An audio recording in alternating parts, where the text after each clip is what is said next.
Just in time for Easter, we're going to make the most incredibly delicious, dairy-free and vegan milk chocolate. So go ahead, grab your mise en place, including getting your double boiler set up, the water boiling on the stove, and I'll meet you back here when you're ready. So I like to make my chocolate completely refined sugar-free.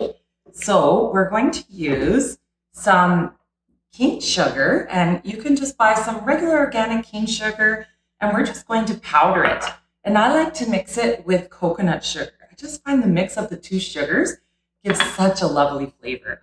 And then we're going to throw in our sea salt and vanilla bean, and we're going to just whiz this up and make it into a nice powdered sugar. If you don't powder your sugar, then it ends up giving your chocolate a little bit of a gritty sort of a texture, and which I don't think very many people would like.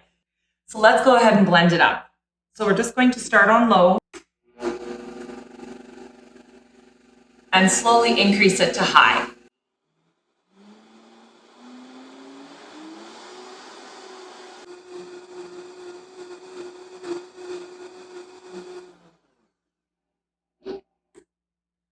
And just be careful when you release it because there will be some steam. And then I'll show you, it is going to be a nice, lovely powdered sugar, but you're going to have a big cloud of smoke coming out. So just take your time releasing the lid. It will be very, very hot. And you could see it's now a nice, lovely powder. If you decide you don't want to use homemade coconut milk powder, you can go ahead and use a store-bought version like this one. It's going to be more of a powder than mine, which is more of flakes. So this one, because it doesn't have as much moisture, you can put it directly into the blender and blend it up with your sugars and salt and vanilla. However, if you're going to use the homemade version, then I would wait until a little bit later, and that's what I'm going to do. So I'll show you exactly how to add it and when to add it. We'll just set that mixture aside. And next, what we're going to do is roast our cocoa nibs. Now, you might be asking, do I have to use cocoa nibs? Can I just use instead some cocoa powder? And honestly, this step is so worth it. If you can get your hands on some cocoa paste or cacao liquor, that's exactly what this is. This is what we're going to do. We're going to roast these cocoa nibs, and then we're going to take them and blend them once they're nice and warm and toasty and flavorful. We're going to blend them to help release the oils in them. They're going to become a paste. So this is the base for our chocolate. And because it includes the fats from the cocoa bean, it's much better than using cocoa powder, I believe, because chocolate tastes so good because it has quite a lot of those healthy fats in it.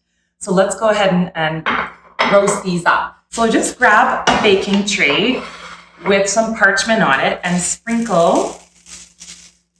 just sprinkle your cocoa nibs on top. Spread them out evenly. And we're just going to gently roast them on a low temperature. So make sure that your oven is preheated to about 250 degrees Fahrenheit, convection, and which is about 120 degrees Celsius fan. So let's take it on over and get it roasting.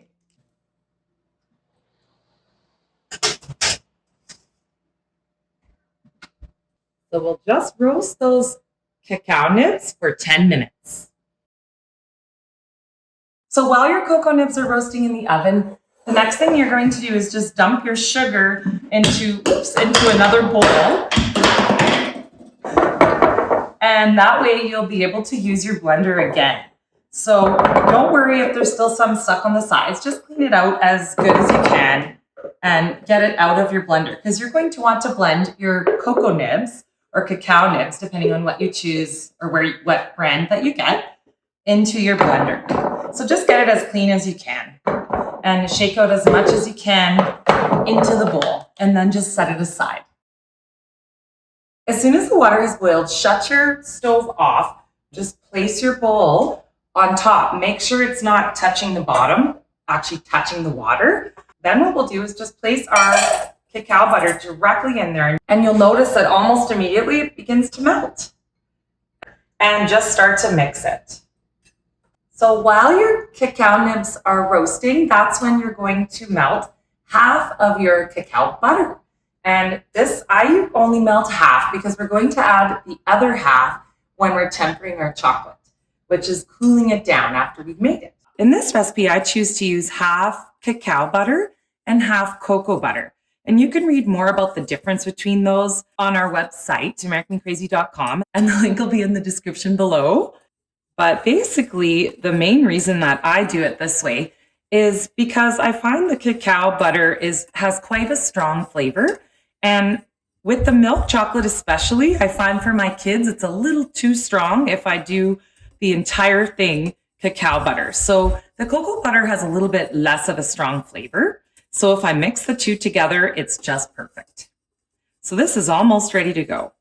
And we want to make sure that we keep a towel nearby because we don't want to get any water anywhere near our chocolate because it will cause it to seize or kind of clump up together. And by the time our cacao nibs are ready out of the oven, this will be all melted and ready.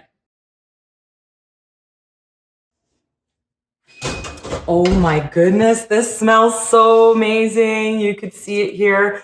You could see it looks almost a little wet, and that is where the cocoa butter is starting to come out. So let's head on over. Oh my goodness, your house is going to smell so delicious.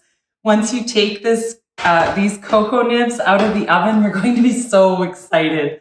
I sort of use the term cocoa nibs and cacao nibs interchangeably because they're really the same thing.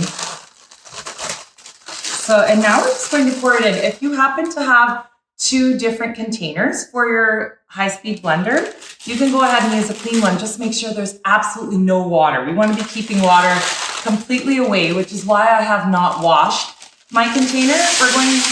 We're going to be adding the sugar into here anyway, so we don't really matter. We don't really care. So you can see here, I have my cacao nibs, and you want to make sure that you have enough cacao nibs in your blender that it's covering the blade. If you decide to have this recipe and you have a big container for your Vitamix or high-speed blender like this, and it doesn't cover the blade, it's going to be very difficult to mix, to blend together. So we're going to go ahead and start blending it, and go ahead and just turn on our blender. And you're going to notice that it's just going to kind of break up a little bit, and then it's going to start forming a paste. And then eventually, as the fats from the cacao bean are being released from the nibs, then you'll notice that it starts to become more of a liquid. And when you notice that it's not really mixing anymore because it's starting to thicken, that's when, oh, it smells so good. That's when we're going to want to add our cacao butter that's been melted.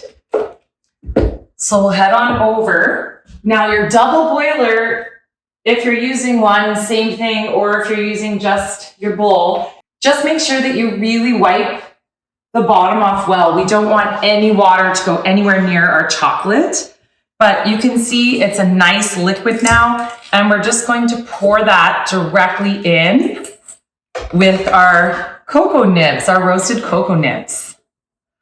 And then we're going to turn the blender back on. It smells so good. I like to just give it a little mix to incorporate it a bit. And we're going to keep stirring it on low until it starts to liquefy slightly.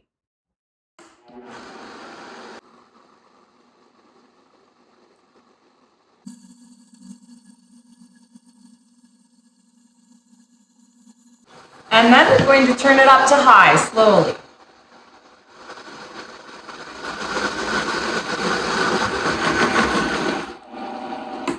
And if it sounds like it's just spinning around and around, go ahead and remove the lid. Scrape everything out. If you wanted to make this blend really, really easily, all you'd have to do is double this recipe.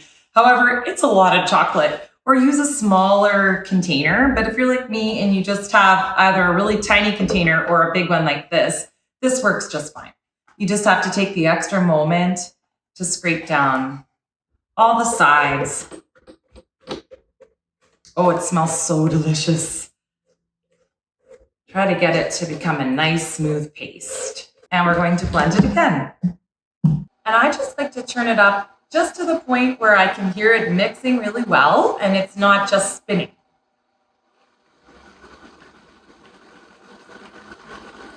Once I hit that point, I'm going to leave it here for 2 to 5 minutes until it's a nice, smooth chocolate.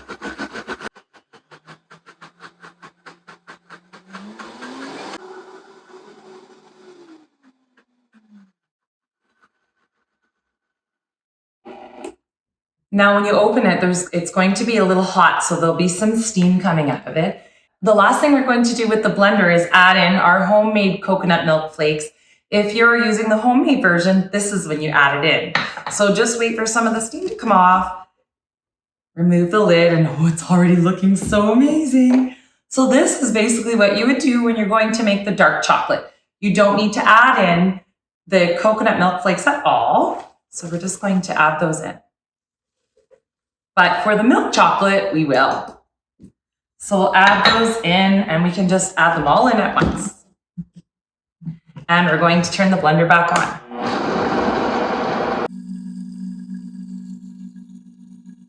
And now we'll just turn it back up. And because we have more volume, we can turn it up even higher.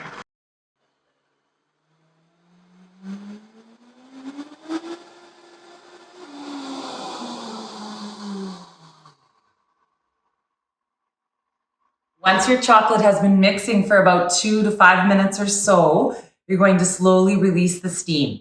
Don't just open it right away. It's quite hot. And then, oh my goodness, it smells so good. So it's going to smell like you want to drink it right now, but don't. It doesn't have any sugar added to it yet, and it will be very bitter. So just gently remove your lid. I'm going to show you what that looks like. And you could see it's a lovely, smooth, pourable chocolate right now. So next we're going to just add our powdered sugar mixture that we had set aside, and we're going to just add this slowly, a little bit at a time, about 1/4 to 1/2 cup at a time. So I'm just going to put a little bit in, and then we're going to just blend it slowly.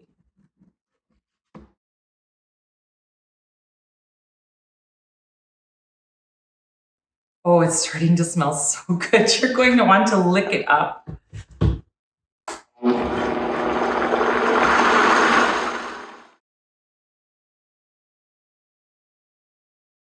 And just continue adding and blending until it's all added in.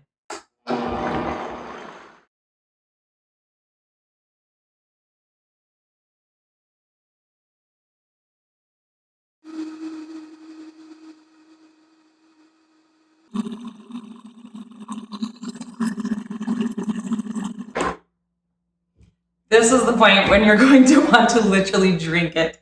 It smells so good.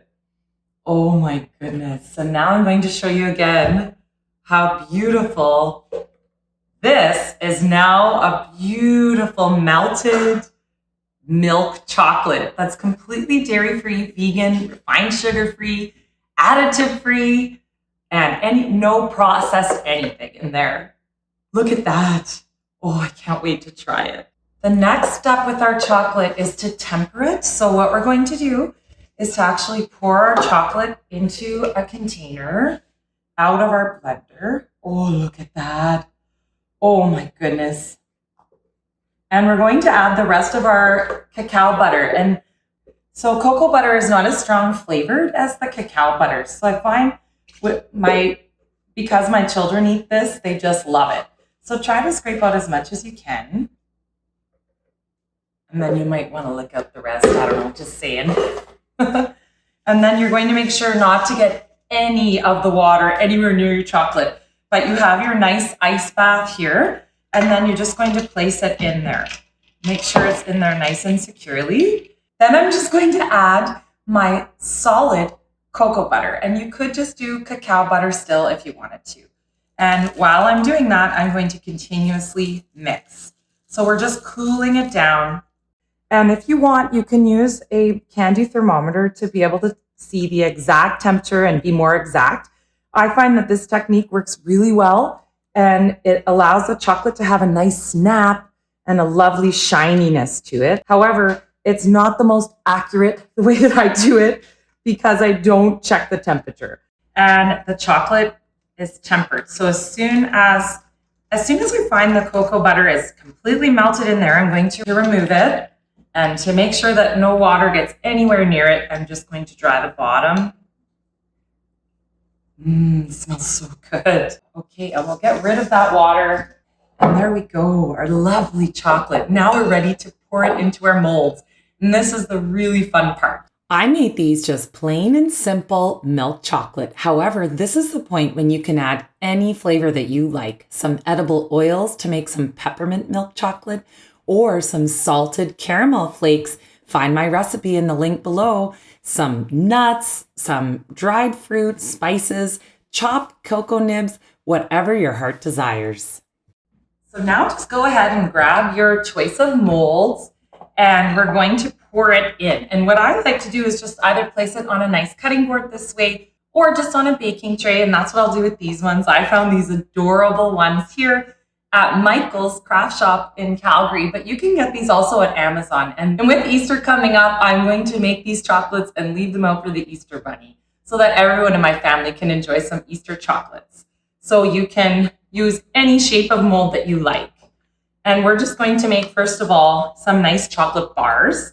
We're just going to pour it in. And this is why I like to use these nice Pyrex bowls with spout, because then it's a lot easier to just pour it in. So we're just going to pour in that beautiful chocolate. Oh my goodness, it looks so amazing. It smells so good. And please don't resist trying it. Give it a try at this point. It is so delicious. You're going to love it. So this recipe is going to make you several bars, as well as enough to make a bunch of little mini eggs. I figure if I'm going to make chocolate, I may as well make enough to enjoy for a little while. But of course you can half this recipe or double it if you prefer, which to me is much more likely. Oh, goodness. Oh, my gosh. You're going to love this. It is so good.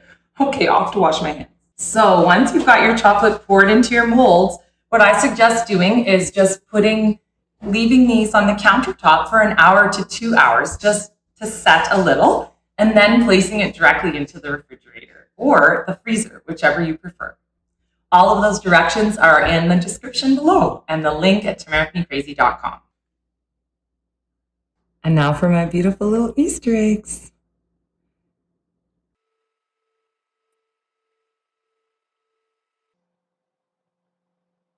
And you could just use a spoon to stop the pour if you're finding it really difficult with these little small ones, which sometimes I do. And then it gives you an excuse to lick it up afterward. You can also use a bench scraper to just scrape along if you overflow any of your chocolates, and it will just smooth it out into the next one. So once you poured all of your chocolate into the molds, make sure you keep a little tiny bit to try for yourself, because I'm telling you, it is so delicious. Oh my goodness. It's so smooth and delicious. Then once your chocolate has been sitting on the counter, resting on the counter for about an hour, just take it directly on your tray or your cutting board and the nice hard surface and put it into the refrigerator for 1 or 2 hours to chill and harden. Or if you just want to be quick about it, you can just take it directly into the freezer, freeze it for 20 to 30 minutes, and it'll be nice and solid.